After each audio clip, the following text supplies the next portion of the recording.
অবশ্যই আপনার ফোনে হোয়াটসঅ্যাপ ব্যবহার করেন, কিন্তু হোয়াটসঅ্যাপের এই সিক্রেট সেটিংস গুলো আমার মনে হয় আপনি এখনো জানেন না। এই সিক্রেট সেটিংস গুলো শিখে রাখেন, হোয়াটসঅ্যাপ ব্যবহার করে আগের থেকে অনেক বেশি মজা পাবেন। প্রথম সেটিংসটা হচ্ছে হোয়াটসঅ্যাপে অডিও এবং ভিডিও কল ছাড়াও কিভাবে লাইভে কথা বলবেন।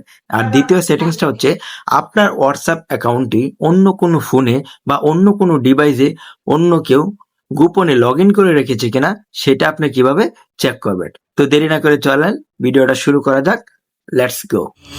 হোয়াটসঅ্যাপে লাইভে কথা বলার জন্য আপনার হোয়াটসঅ্যাপ যে অ্যাপসটা আছে সেই অ্যাপসে প্রবেশ করবেন, যার সাথে কথা বলবেন সেখানে প্রবেশ করুন। প্রবেশ করার পর এই যে নিচ থেকে উপর দিকে একটু এভাবে টান দিয়ে ধরে রাখবেন। ধরে রাখার পর এরকম একটা পপ আপ চলে আসবে, যার সাথে কথা বলবেন তার কাছে এরকম একটা পপ আপ চলে যাবে। তখন সে যখন এই পপ আপে জয়েন করবে তখন আপনারা কিন্তু লাইভে এসে কথা বলতে পারবে। তো দ্বিতীয় সেটিংসটা করার জন্য এখান থেকে ব্যাকে চলে যাবেন। ব্যাকে যাওয়ার পর যে উপরে 3 ডট মেনু আছে সেখানে ক্লিক করে তারপর লিঙ্ক ডিভাইস আছে সেখানে ক্লিক করবেন। তো এখানে যদি আপনার হোয়াটসঅ্যাপটা অন্য কোনো মোবাইলে বা অন্য কোনো পিসিতে লগ ইন করে রাখে, ঠিক আছে, বা অন্য কেউ আপনার হোয়াটসঅ্যাপটা চালায়, তখন সেখানে এই ডিভাইসগুলো এখানে শো করবে। তখন আপনারা কিন্তু চাইলেই সেই ডিভাইসগুলো এখান থেকে লগ আউট করে দিতে পারবেন। ধন্যবাদ।